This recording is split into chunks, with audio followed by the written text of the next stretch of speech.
Welcome to PFF Fantasy Football Podcast. I'm your host, Ian Hartitz, coming to you from a hotel room in Fort Lauderdale, Florida. It is warmer than it is in Ohio, and I found coffee. So life is good for me, and hopefully life is good for you as well. Appreciate you tuning in, as always, on this Friday edition of the PFF Fantasy Football Podcast, where we're breaking down all things DFS, specifically on DraftKings, getting you a couple prop bets before we get out of here as well. As always, I'm joined by none other than the prop prophet himself, Andrew Erickson, PFF analyst. You hear him here multiple times every single week. Andrew, my friend, how are you? What's up, Ian? The props were not great last week. You missed by a half yard. I mean, I know. The rushing ones absolutely kill me. It's like every time it's around 60 yards, it's just 59 or 61. You run bad, but hey, we're ready to bounce back. I had a couple other props hit pretty well on PrizePicks. So yeah, guys, it's a lot of fun. Get in on PrizePicks.com, and yeah, let's run it back this week. Still a great day to be great either way, Andrew. As always, we're going to go through cash and tournament lineups alike. We're going to kick things off with cash. Again, for those that are new to DFS, we are just trying to build a head-to-head lineup, or if you enter a 50-50, just trying to finish in the top half of your field. We are not really concerned about ownership projections here. We just want to give ourselves the highest floor possible. So with that in mind, Andrew, I was going through the quarterbacks, and I saw Derek Carr, I saw Tua, and I was like, those guys are probably the cheapest. And then the model I was looking at didn't have Taysom Hill in there, and I said, oh shit, that's the guy we need at 5,500. With that said, Andrew, we do need to wonder about Taysom. Is he really going to be as reckless of a runner as he was last year? Is this offense capable of enabling him without a Michael Thomas out there? And I think this kind of brings us to our main quarterback question here. Do we want to go down to Taysom Hill at 55K or get up to Lamar Jackson at 7.3K? Because, Andrew, I see Josh Allen in the 8K range. I don't know why Lamar isn't right there with him. Yeah, no, that's why, usually when I build my cash lineup, it's all right, where's Jalen Hurts? Put him in, good to go. And that would have been my approach in this week as well. But Lamar Jackson is just way too cheap at 7,300. He's only $400 more than a Jalen Hurts. So you're getting you're getting actually more rushing equity. Lamar Jackson leads the NFL in rushing yards per game at quarterback at 69. And you also get a passing ceiling that Jalen Hurts just does not have, considering just what he's done so far this year and just the matchup against the Chargers, who are a much more run funnel defense. There's a fear that the Eagles just do what they did last week and just run the ball between their three running backs, and they don't really let Hurts throw. Again, he's still going to rush a little bit, so I don't think he's a total zero, and he's going to play all four quarters. So I think he's still going to get 15 points, but Lamar just has a 30-point ceiling. He's doing what he did during his MVP year. It's kind of that type of play where he's going to score 30 fantasy points against a Vikings offense and defense that can kind of keep pace a little bit. I think this game has a chance to go back and forth. You have the two teams, I think, in terms of pace of play, this game really stands out, the Vikings and Ravens. And basically what I found was a 2v2 when I looked at adding the running backs, tight ends, DSTs. It was basically, if you want Taysom Hill, then you can get Tyreek Hill. But if you go up to Lamar Jackson, you play Marquise Brown instead. So, Andrew, what if I told you there's a way where we can have both? All right, let's do that then. Yeah, no, it's good points all around. And look, this Minnesota defense, we haven't been scared of the group all year by any stretch of the imagination, but truly, people, losing Danielle Hunter from that defensive line is, I think, one of the single biggest injuries we could even look at around the league in terms of a team's front seven. Last year, I think, was the first time in Mike Zimmer's era as the Vikings head coach, which goes all the way back to 2014, not mocking the use of era like we do here sometimes in the fantasy football industry, but with that in mind, man, that defense last year was very crappy. I believe they were bottom 5 scoring. They could not pressure the passer, and they could not cover anybody.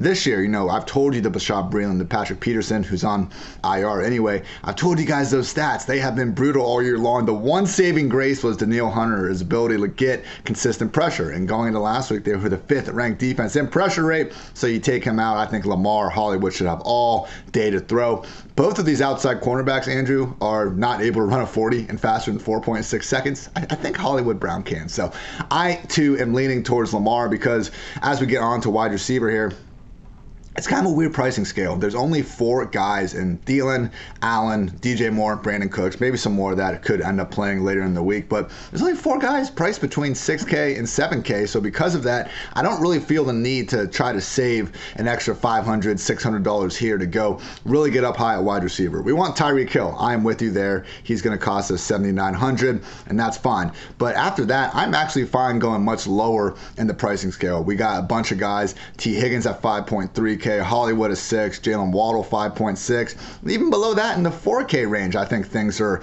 perfectly attackable. Hunter Renfrow at 4.8K, Rondale Moore 4.2, Rashad Bateman at 4, Brian Edwards at 4.1K.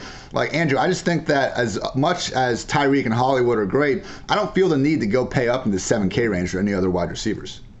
No, and I think that's going to make it really interesting when we do talk about tournaments, because it's pretty clear like what the build is like optimally for cash games. Like, you pay up a running back, you pay down a receiver, except for Tyreek Hill. Like, it seems like it's pretty straightforward what you do, and that's why you basically just do the opposite in the tournament build. So yeah, I tried to find like a receiver that was under 4K that it didn't make me want to like vomit. And I know my guy Deontay Harris always stands out, but unfortunately he's not a guy I would play in cash games. So what you're saying is that you saw Zay Jones's name and started vomiting. I mean, it's not like we were excited to keep playing Henry Ruggs out there. I know. We are not going to Zay Jones. Maybe in a tournament, but no, definitely not in cash. So, okay, again, we like Lamar at QB. I think it's viable to pay up there. Tyreek at wide receiver, and then Hollywood, Renfrow, Rondale. You also had, I believe, Jarvis Landry written down, Andrew. That's very viable. With Odell Beckham Jr. apparently not a part of the team anymore. Essentially, he's not on the team anymore. I don't know. Cleveland maybe figured that out the day before when you could have traded the man. Like, I just don't even know what's going on there. But it is what it is. And, yeah, Rashad Bateman at 4.0, I think, is probably the cheapest you could feasibly go in a cash game. Andrew, at running back, I think it's real. And that's why I skipped him to begin with. I just think it's really straightforward. We're getting Austin Eckler and we're getting Ezekiel Elliott. Yeah? Yeah, I mean, those are the two straightforward guys. I mean, Eckler is number one in PPR fantasy points per game since week 4, and I don't get why he's not 8K. He's also playing the Eagles, who are one of the worst run defenses in the NFL, and they're really bad against pass-catching running backs. So it's like literally the perfect script you could want for an Austin Eckler, and I don't see why you'd want to pay up for Kamara at 8,200 when, I mean, you just talked about, Taysom Hill and kind of his just ambiguity as a quarterback. Like, okay, like he also brings a lot of question marks about Kamara. Yeah. And we also saw Kamara's role he didn't run as many routes last week. Is that because they added Mark Ingram? Like, there's just a lot of question marks. He also saw a really low snap share last week. Mark Ingram was playing. So there's just a lot of question marks I have about Kamara that doesn't make me want to pay up for him as the most expensive running back. McCaffrey, first game back, if he is going to be out there at all. Dalvin Cook on the road against the Ravens, who we have actually seen offer a pretty damn good run defense this year. Not that good of a secondary, maybe more on that here in a little bit. Aaron Jones with Jordan Love under center, Joe Mixon against Myles Garrett and company. Yeah, I think Zeke and Eckler are the clear-cut top 2 running backs we want to squeeze in the cash game lineups of all shapes and sizes. Andrew, at tight end, we're going with our guy, Albert O. He's the cheap dart of the week, 2.6K. And once again, man, like, I think we've done a good job. Disley, I think, is the only, and I'm not saying it was a bad call. We've seen Disley have multiple touchdown games, but Disley is, I think, the only, like, sub 3K tight end we've touted on here all year that hasn't had, like, legit high-end receiving ability. That is Albert O. More or less, I mean, they use him. He's not like a Gesicki. He's not a Kyle Pitts. He runs routes, like, as a normal tight end and everything, but just based on what he's able to do down the field, giving you that actual upside where we're not just praying that one of his 3 catches happens to be in the end zone. Alberto actually can give us a ceiling despite that low price point. Obviously, just need to make sure Noah Fant is not going to play in this game due to being on the COVID list.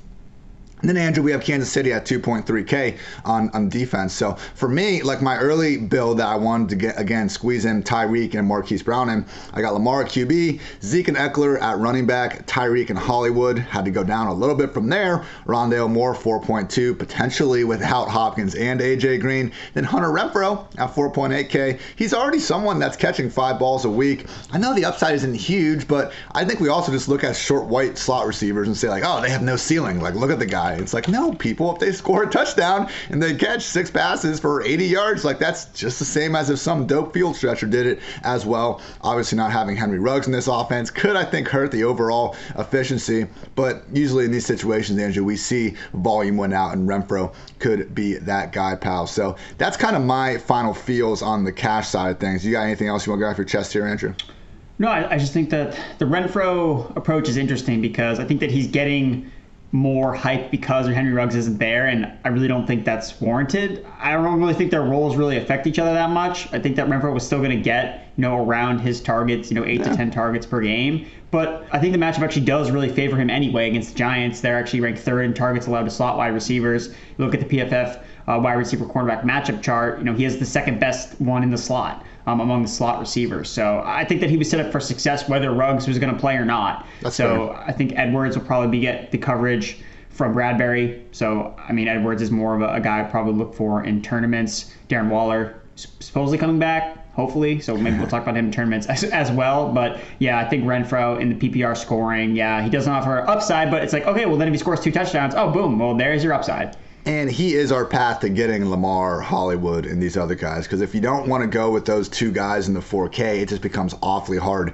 to squeeze everyone else in that we mentioned. So it's not the end of the world. Again, if you want to go off Lamar and just go with the Taysom Hill experience, it did work out last year with 4 top 12 performances in each of his 4 starts. I just would rather, I think, have this firepower elsewhere. All right, Andrew, good stuff. Let's move on to some tournament talk. Try and take down GPP now. I want to differentiate the old lineup so we can beat potentially hundreds of thousands of people here and take down the Millie.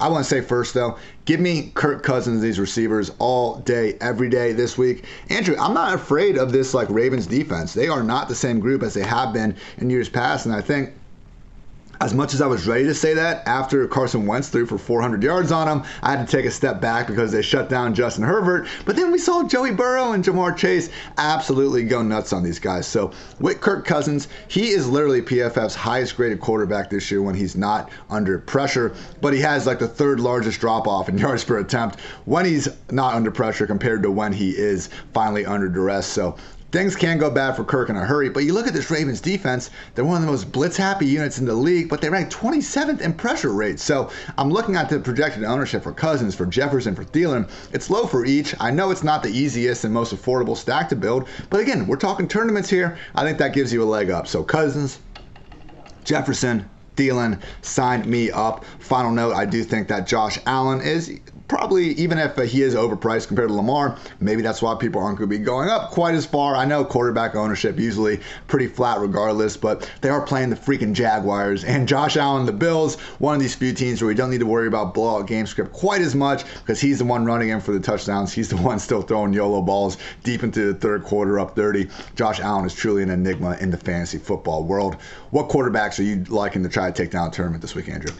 Yeah, so I do think that looking at Jordan Love at $4,400 is kind of interesting. Let's do it. Because just look at the price point. It's so low. It's lower than every other quarterback you could find in a starting lineup. And obviously Jordan Love brings a lot of question marks. We don't know, how good he really is. He didn't really play a lot in the preseason, but we do know he moves around a little bit. He has some mobile capabilities to his game. And we also know, I'm assuming Davante Adams is coming back, he has 2 of the best, skilled players at their respective positions at wide receiver and at running back. And when you watch the Green Bay Packers, a lot of it is kind of like scripted stuff where he's just getting the ball into Davante Adams' hands. He's getting the ball to Aaron Jones. And if that's all Jordan Love has to do at 4,400 against the Chiefs defense, which is a terrible. You can even play the Chiefs defense and Jordan Love and just kind of hedge a little bit. He's like, right, goes pick 6, don't worry about it. I got Jordan Love in the starting lineup, I put Chiefs defense in as well, and then you collect all the points regardless of how well he does. So I just think it unlocks a lot of capabilities and makes it so you can do a lot of different things. You can play Tyreek Hill and Davante Adams because you can play him with Jordan Love. So you're creating a game stack with 2 of the best wide receivers. I think Davante Adams will obviously be less rostered because he doesn't have Aaron Rodgers, but as you brilliantly pointed out in Twitter in May that I had to go and search and retweet because I remember that you tweeted it. I wasn't just randomly looking for it. I was I know Ian tweeted this a long time ago, so I need to find it. Davante Adams has been productive without Aaron Rodgers before. He's had big games before. Obviously his floor is significantly lower without Aaron Rodgers, which is why we're not going to pay up for him in cash, but in tournaments, he's still playing the Chiefs defense. That is terrible. And who's Jordan Love going to throw the ball to? He's going to throw to Davante Adams. He's not going to, read the defense and go through all his reads to try to figure out how to get the ball to MVS. It's just going to be, all right, where's Davante? All right, throw it to him. So I think Jordan Love makes a lot of sense in the matchup. And he's also playing in the late game in window. So I think it's interesting as a late swap potential if you're trying to catch the field in certain lineups. And then I also like Tua. He's playing the Houston Texans. It's a great matchup for him, and Tua has been really productive in his last 3 games that he's played. Now, he's had 2 really good matchups, and he's been a fringe quarterback 1 in those spots. Last week, not so much against the Bills, but he still scored 15 fantasy points, like against a really good Bills defense. So he's actually 3rd in expected fantasy points per game over the last 3 weeks at the quarterback position. And look, this is Deshaun Watson's Texans team, and the whole Deshaun Watson saga. I think Tua is going to try to show out a little bit in this matchup. Narrative week. Let's go. Buying into a narrative a little bit, but we know who to stack him with. Parker, Waddle, Gesicki, those guys are all set up to smash. And I know that the Texans are a really bad run defense, but the Miami Dolphins probably arguably have the worst running game, like running offense. Like, they can't run block. So even though Myles Gaskin, he's interesting, it's like they're probably just going to have to throw the football, and that's where they'll be productive, and that's how their offense has had success, has been throwing the ball and not running it, even against a bad run defense. So I think Tua, especially his price point, is also very attractive. They don't even try to run. This is literally the most pass-heavy offense in the league in non-garbage time situations. Like, they are happy to throw the ball out. And, I was bringing up Cousins and Jefferson, Thielen, like that being a really expensive stack to try to wrap your head around. This is like the opposite. You can go Tua, you can go Gaskin, Waddle, Gesicki. Was Devontae Parker like the most expensive one kind of the group? I didn't even see what his price point is, but I think all those guys are viable this week. Parker, man, actually, I know last week was his first game back. We were talking, I think we said that on this podcast, about the potential for like a trade showcase, and they kind of did give him that. Never didn't score a touchdown, so didn't blow up the slate or anything. But this year, Devontae Parker has at least 7 targets in all 5 of his games. The only other guys that can say that, Cooper Kupp, DJ Moore, Deebo Samuel, and Calvin Ridley. So pretty good company for Parker. And yeah, the Texans, look, their run defense sucks, but their pass defense sucks too. Yards per attempt. They're pretty much bad all over the place. Right, they just suck. Yards per attempt allowed to wide receivers, they're 30th. Explosive pass play rate, they're 31st. So love Waddle and Tua. That's a great point there, sir. Over at the running backs, yes, we are going back to the Damian Harris well. We've been lucky enough to hit on him in each of the past 2 weeks. And really in this one, it's not quite as tasty of a matchup, I think, as we would kind of expect here. Let me pull up my notes here as I'm trying to talk at the same time. Not quite as juicy of a matchup. I think it was a lot easier to see with Harris going against the Chargers and then as a big favorite against the Jets. Like, okay, this dude's going to absolutely ball out this week. This week, though, against the Panthers, actually, I believe like their 2nd or 3rd best defense and fantasy points per game allowed the running backs. That is because they've allowed fewer receiving yards to running backs than anybody. Damian Harris isn't catching passes. Once you actually look at the Panthers in terms of yards per attempt, allowed yards before contact, yards after contact, you see they're a middling to actually a bottom tier defense. And then from there, it's sounding like P.J. Walker is going to be under center with Sam Darnold still in the concussion protocol. Even if he's not, like, this is the situation for the Patriots to make whoever's under center once again see ghosts, get up by multiple touchdowns, and feed their bell cow, Damian Harris. So he has only busted twice this entire season. That was against the Buccaneers and the Saints. I just mean busted as like didn't even have like 15 touches. And in those games, they were facing 2 of the best front sevens in football that we consistently see teams stray away from trying to play against their strengths. So I do think this could be a sneaky spot for Damian Harris to, get 15, 20 touches as a potential, extremely positive game script unfolds for the Patriots. Also think Darrell Williams at 5.7K. Now, before all of you that just went to bed at halftime of that Monday night game, curse me out and turn off the pod, realize everything corrected itself in the second half of that one. Derek Gore had 1 drive in the first half. He did well with it. Kudos to him. Darrell Williams is still the starting running back in KC. We need to make sure that Clyde Edwards-Helaire isn't coming off IR this week and doing his thing. But otherwise, we still have Darrell Williams set up to see between 15 and 20 combined carries and targets in a Chiefs offense that, like, okay, Andrew, I get it. They've been bad, but let's not act like this has been just the worst situation imaginable. I mean, they scored 31 points. Oh, let me see, all the way back 3 games ago. Like, they've only had a 2-game downstretch. They scored 42 2 weeks before that.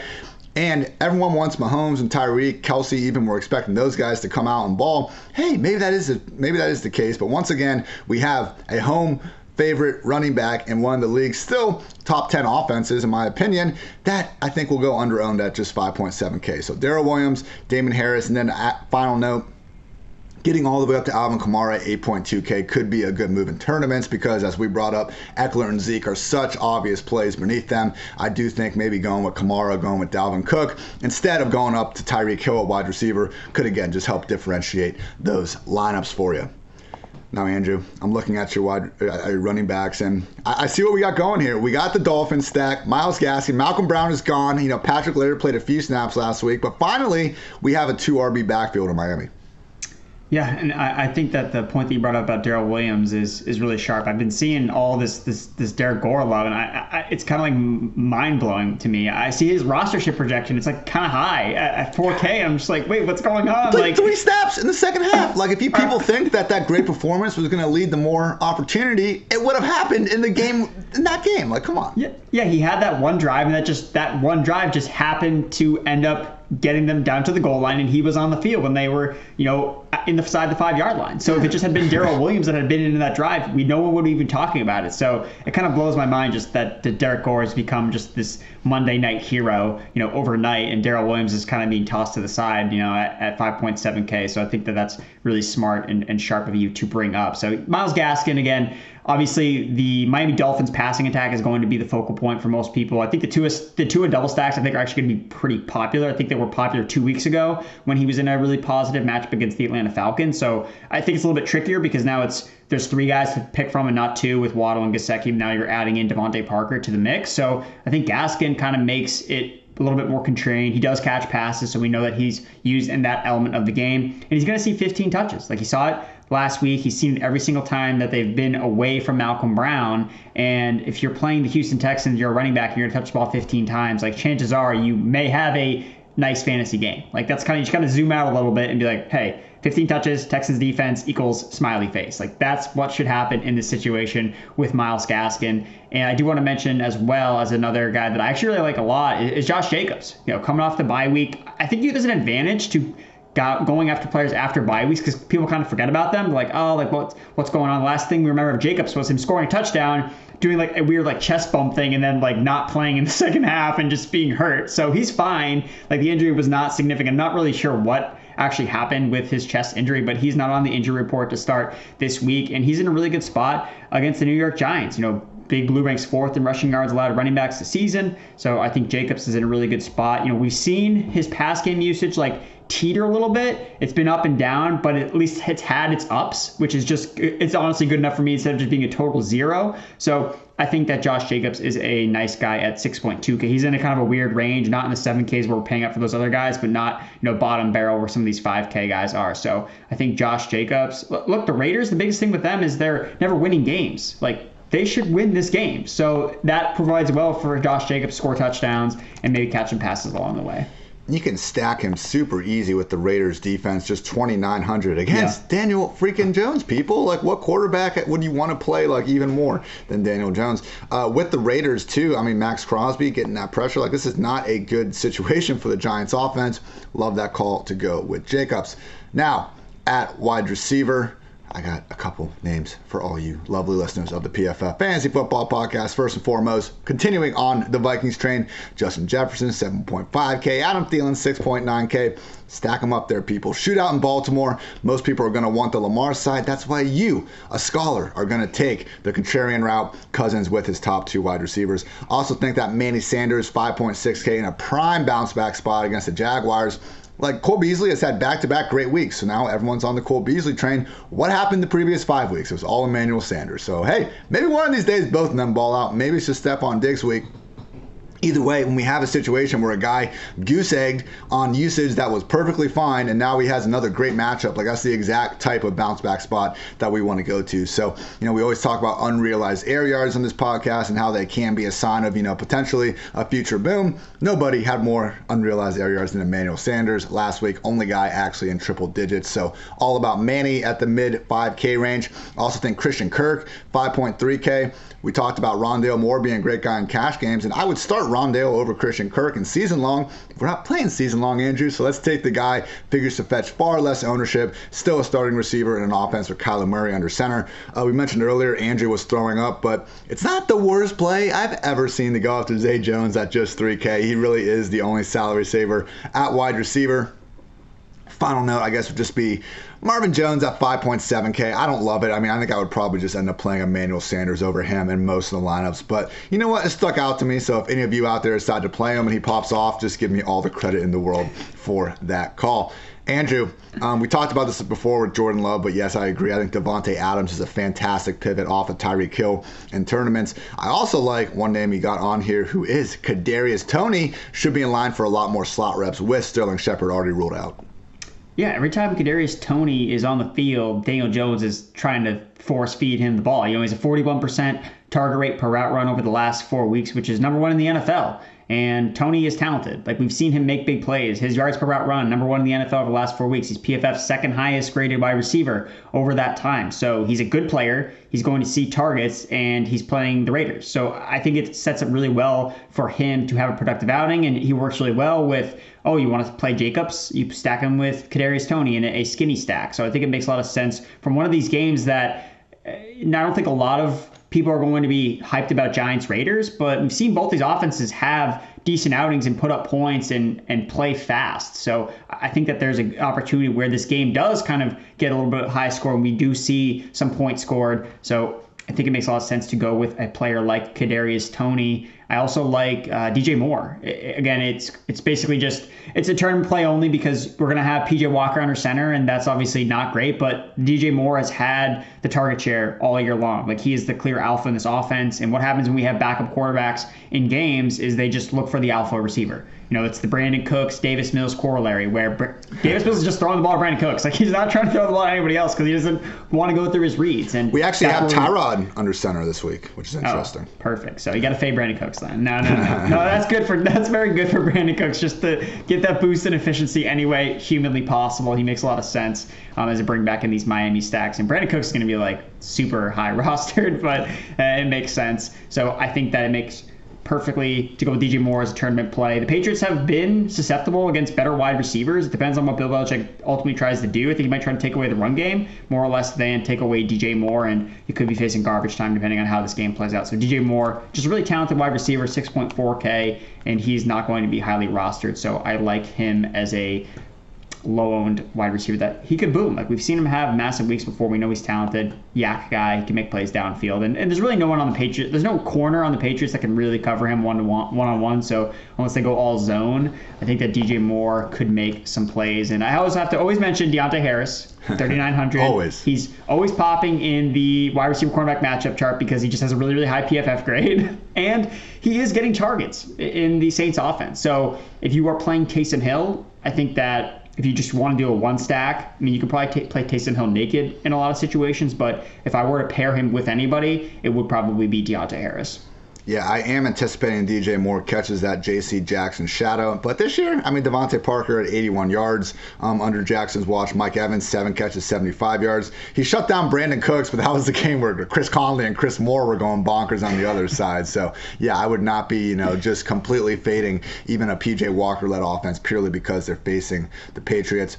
Quickly on tight end, again, going all the way down to Albert O makes sense, but when you see these sub 3K tight ends in tournaments, usually pretty easy way to differentiate that old lineup is to get away from them. So just for a couple $100 more, you can get Tyler Conklin at just 3K, as most of you probably saw on Sunday night. Once again, more than just this, dad bod tight end that we're hoping one of his 2 or 3 catches is in the end zone. He actually can make some contested catch goodness and some yak opportunities happen for himself. It looks like, when I pulled up the Raiders injury report, Andrew, no Josh Jacobs and no Darren Waller. Great to see. So, I was looking at Foster Moreau down there at 3K, but it should be Darren Waller back in action this week. Final note I got here, Kyle Pitts, 5.9K, and it's funny, I gave everyone an assignment on this podcast when Dwayne and I were doing the breakdown, and someone actually called me out. Who was it? Yeah, at Danny Paulk, appreciate you, my friend, because he heard on a fellow fantasy show, I'm not going to name names here, but basically they said Mike Gesicki has a great matchup because Houston's terrible against tight ends. He's a wide receiver, everyone, so let's not use the incorrect positional designation there for the matchup. And the same thing applies for Kyle Pitts this week. Broke Kyle Pitts is facing a Saints defense that is the 4th best or 6th best defense against tight ends. Woke Kyle Pitts is facing a Saints defense that is the 4th worst against wide receivers. So I know there's no Calvin Ridley, and I do think it'd actually be better for Pitts if Ridley was out there to kind of help take away some of the attention. But he's not going to catch Marshawn Lattimore's shadow. Like, Pitts plays far too much in the slot for that to be a realistic possibility. I'm not saying there might not be a high leverage matchup here or there, but a lot of times when you're watching these games, like the terminology the announcers are using to like denote a shadow or like a one-on-one matchup, they aren't actually watching them snap to snap. Like, if there's a third down, they see Lattimore and DJ Moore, like they'll just say like, oh, Lattimore's been doing great on DJ all day, whether or not they've actually been lining up time and time again. So Kyle Pitts, he'll see some snaps against Lattimore. I don't think it's gonna be a full game's worth. And at just 5.9K, I mean, once again, it's like Kelsey is kind of like the only tight end to really break through the mold of DK's pricing algorithm that just doesn't reward tight ends for being number one guys. So Pitts at 5.9, Andrews 5.5, even George Kittle may be coming back at 5.2K, man. There's a lot of good tight ends this week that I think have a lot higher ceilings than we're used to. We talked about this a couple weeks ago with was it RSJ and I think it was RSJ and Kelsey. Like, we had our cash game build. I think we had to pivot off something eventually, but we had two tight ends in the cash game build. Even if you want to get contrarian tournaments this week, I think going with two of these higher upside tight ends is more than viable. Yeah, no, I was thinking about the double tight end approach, and I mean, you could really realistically go zero tight end. You go zero tight end, you go Gasecki and Kyle Pitts, so you don't have to play a single tight end, which I honestly do not hate. Even though it was interesting, I saw Gasecki did actually play a season high in inline snaps last week. So I'm not sure if that's, he did. So I'm not sure if that was because of Devontae Parker, but as we've noted, he's now playing the Texans. So if he is playing a little bit more tight end, that actually does work in his favor. So, to each their own with Mike Gesicki. I do want to mention as well, I don't think you hit on it, but Dallas Goedert, I think, is just mispriced at 4,500. Ran a route, 89% of Jalen Hurts dropbacks. He already saw half of his target, his pass attempts last week. Now, obviously, it's a small sample size, only threw the ball 14 times, but Goddard is over 70 yards receiving, and Hurts has like barely thrown the ball the last 2 weeks. So what happens if, they're down by a lot against the Chargers defense that ranks third in fantasy points allowed per game to tight ends? And Goddard does play tight ends, so we can actually use that a little bit more than the Texan matchup for Mike Gesicki. So Goddard, I think, makes a lot. He has a wicked high. We still haven't seen that ceiling game from him that we know he has without Ertz in the picture. It's really just been kind of the game flow that's kind of held him back because he's been stupid efficient over the last couple weeks. No, Dallas Goedert is fantastic, and I agree with you. He's someone that I think we all have ranked in our top 5 or 6 tight ends season long, and he can't even crack, barely cracking the top 8, or he's not cracking the top 8 on DraftKings, just Sunday only. So Dallas Goedert there. He looks like he might be a little chalky, but I don't know. I think with some of the, having Kelsey up top, having Pitts, Waller, and even a potential returning Kittle, I think Goddard could be going a little bit more under the radar relative to how he might have been set up a week or two ago at this price point. Andrew, more defense, stacks thoughts? Hit me. No, I think it's the Raiders makes a ton of sense. You hit on them, and their pass rush is one of the best in the NFL. So at 2,900, they're also not like super expensive. I always hate paying like 4K, or when the Rams defense was 5K for 2 straight weeks for just some god knows reason. I don't know why. I just don't want to pay that type of price. But 2,900 for the Raiders makes a lot of sense. They're in a good spot. I think that the Panthers, Cleveland Browns, Eagles in that low 2K range also make a ton of sense. I do want to point something out about the Miami Dolphins. So they're at 3,100, and we saw a similar pricing with this matchup before. So the Arizona Cardinals a couple weeks were priced 3,100 against the Houston Texans, and they were like 40% rostered in tournaments. So I think that's a sign to not want to play Miami Dolphins. First of all, the Miami Dolphins defense is just not good, and Tyrod Taylor is playing under center, so maybe it's not as high, but if you're just looking at what it could projected to be in terms of rostership, I think it's a really strong fade to go against the Miami Dolphins at 3,100, even though they're playing the Texans. I think people might just see the Texans and be like, we just got to jam them in no matter what. They're going to be way too rostered, and I think that you save $200 and you play the Vegas Raiders. I think the Raiders just have a better spot overall. Even go down another, same price point actually. Vegas and Cincinnati, I think, are both better plays than Miami, even like just not looking, even including the opponent. Like, I would just rather play, Ian, gun to your head, like what's defense is going to score more points? I would rank Miami third out of that group. Good stuff there. All right. for our favorite stack of the day. I think I've already made mine clear. Kirk Cousins, Justin Jefferson, and Adam Thielen. And let's go ahead and bring that one back with none other than Hollywood Brown. Again, people, we got two outside Vikings cornerbacks that I just do not think can hang with Marquise Brown on the outside. And truly, he set we had the bye last week, so we didn't get the immediate bounce back, but Marquise Brown set the single season high in unrealized air yards all the way back in week 7. He had like 330 total air yards in that game. So I get it. Rashad Bateman is back, and he has established himself as the number 3 in this offense, ahead of all the other guys. It's still Hollywood Brown's world, and we are all just living in it. So give me that Vikings passing game, bringing it back with Marquise Brown, or even Mark Andrews. I don't hate that idea as well. Just get one of those Ravens guys. I'm sure Lamar Jackson is going to go nuts, but 300 passing yards, 3 touchdowns out of Kirk does go a long way. Only guy with more 3 touchdown games, passing, I should say, than Kirk Cousins since week 1 of last season. Aaron Rodgers, obviously not playing, so give me Kirk.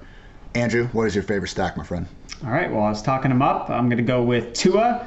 Miami Dolphins against the Houston Texans in a pseudo-revenge game that he never actually played for the Houston Texans, but he almost did. So he's going to be playing some inspired football. So I'm excited about Tua. I'm going to stack him with Gesicki and with Devontae Parker. You got to pick 2 guys. I would not stack him with all 3, so you got to pick 2. So those are the 2 I'm going with. Could it work? Maybe. We'll see. But Parker's been getting more of the targets, 7 targets in every game, like you had mentioned that he's played so far this season. And I actually like his matchup a little bit more on the outside. I think he's going to see more better looks from Tua as opposed to the slot. And Waddle still has that low ADOT. He still is not seeing a lot of downfield targets, so more high-value targets for Devontae Parker. So I will go with them, and I'll bring it back with Brandon Cooks. I think it's a pretty obvious stack, but hey, people, it's obvious when it's a Tom Brady doubles week, and people just don't play him anyway. So, it's a Tua doubles week, and that's where I'm going to go with. Going to redesign the podcast logo. The PFF Fantasy Football Podcast. Could it work? Maybe. We'll see. All right, Andrew. Fantastic stuff. Now, a small somber note. Can't come in with as much excitement as normal. The prop streak. You were 9-2 going to last week. Unfortunately, you're 9-4 as we talk today. But man, you got screwed. You were so close. You had Alvin Kamara under 60.5 yards against Tampa Bay. It made sense to me. They brought in Mark Ingram. This was a sharp play by you, and he finished with 61 rushing yards. Cordero Patterson couldn't clear his over, even though you got a far reduced price than most of the industry was also seeing. So still 9-4. What do you got for the people this week to get back in the win column? Yeah, so I'm going with a prop that you can get on for Monday Night Football, and it's Justin Fields over passing yards. So he is at it's really just about his line. It's just so egregiously low, and I understand he's playing the Pittsburgh Steelers, but the Steelers haven't been this juggernaut passing defensive unit. They obviously have a great pass rush, but they still give up a lot of yards through the air. So Justin Fields' prop is set at, versus passing yards prop is at 169.5, which is just it's just so low in the NFL, which is just a pass-happy league. Now, you look at the Steelers, every quarterback that they've played this year have eclipsed at least 172 passing yards, and Fields has done it in every single game he's played except for 1 of his 5 starts. So I don't think that the line's giving him any credit whatsoever, especially because he's coming off his best game as a pro. He's thrown 29 times over his last 3 games, so I think that he's going to soar right past this 169.5 yard line mark. I'm surprised it hasn't gone up a little bit. I know I've been kind of pounding the over. The Steelers ranked 29th in PFF coverage grade on passes thrown 20 plus yards downfield. So I think that whether it's Allen Robinson or Darnell Mooney, I think that he'll get a couple chunk plays down the field. The PFF projections have him at 203 passing yards. So I think it's really just because it's too low. If it was at 200, I would probably shy away from it just because that's a better number. But it's absurdly low that I got to pound the over on Justin Fields passing yards. I like it. And Andrew, just one quick thing, because when I was doing my quarterback predictions piece earlier, I just looked at Fields' performance under pressure, and I was just ready to write off the complete chances of this Bears offense from the beginning, because he literally is probably the single worst quarterback under pressure this year. But this probably will correct itself in the second half. They got Cam Hayward, they got TJ Watt, I get it. But Steelers only ranked 19th in pressure rate this year. This has not been your grandfather's Pittsburgh Steelers Blitzburg defense getting after the guys. So, hey, maybe when you face the Bears offensive line, that's going to correct itself in a major way in prime time. It's not a smash spot. But yeah, 169.5, sign me up. And then I'm going over again with a tight end, Dallas Goedert. I talked about him as a play in DFS, but I think that his receiving prop line is really, really low. 48.5 yards. He's exceeded that the last 2 weeks with 70 yards, and that's really been on really low target volume. He's been doing it on efficiency. I don't expect the Eagles to run away with this game against the Chargers. I think that they'll probably end up losing this game. So I think they may have to be throwing the ball a little bit more, and Goddard should see plenty of targets. He's been the main target leader in the offense. Devontae Smith has kind of disappeared over the last couple weeks. The Chargers are a tight end funnel defense, so third most fantasy points allowed to tight ends, as I mentioned before. So Goddard, 48.5, taking the over on his receiving.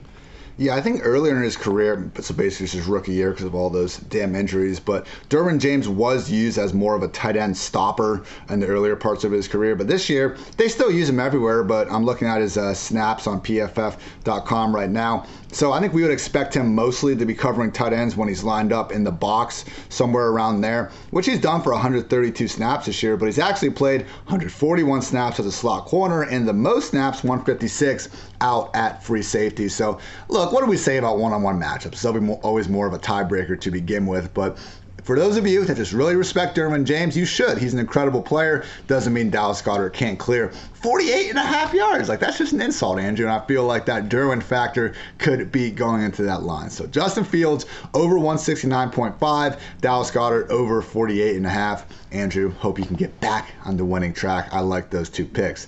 Now, people, before we get out of here, just want to say you can get 25% off any PFF subscription if you use code FANTASY. What can you get with the PFF sub? I'm happy you asked. All of PFF's locked article content, weekly player rankings to help you set your lineup, strength and schedule for every player, our betting dashboards, prop tool, and more. So support the pod and use promo code FANTASY for 25% off any PFF subscription. Also, NFL fans hungry for a big win this week? DraftKings Sportsbook, an official sports betting partner of the NFL, has you covered. New customers can bet just $5 on any NFL team to win their game, and if they do, you win $200 in free bets. So download the DraftKings Sportsbook app now. Use promo code PFF, bet just $5 on any NFL team to win their game, and win $200 in free bets. If they win, you win with promo code PFF this week at DraftKings Sportsbook, an official sports betting partner of the NFL. Must be 21 or older, New Jersey, Indiana, and Pennsylvania. Only new customers, only minimum $5 deposit, $1 wager required, one per customer. Restrictions apply. See DraftKings.com/sportsbook for details. Gambling problem? Call 1-800-GAMBLER. Andrew, we have concluded our Week 9 DFS preview pod. Good job, my friend. And you and Mr. Dwayne McFarland will be, for the first time since I took over this lovely podcast it's been like a year and a half now. Great day to be great. But I will not be here. I am at my buddy Mikey and his lovely soon-to-be wife Megan's wedding here in Florida. So you two are running the ship. Please don't crash it, man. I'm going to be pissed if you do. Nah, you'll be fine. No, I've been practicing my intro to try to mimic you the best I can and pretend that it's Ian and psych, it's actually not. It's Andrew and Dwayne coming at you in this very special edition of the PFF Fantasy Football Podcast. That's what you got to roll with. You got to be like, this is a special edition. Great news. Ian's gone. We can all talk shit now. Well, everyone, go check out Andrew's stuff on PFF.com. Weekly fantasy football goodness. We got to start them, sit them, buy low and sell high targets, the fantasy football rankings, waiver wire pickups, trade candidates, start roster decisions, and much, much more. As always, on PFF.com, you can find my mismatch manifesto, wide receiver cornerback breakdowns, every single backfield breakdown, and QB predictions for the upcoming week. So for Andrew, I'm Ian. Thanks as always for tuning in to PFF Fantasy Football Podcast. And until next time, take care, everybody.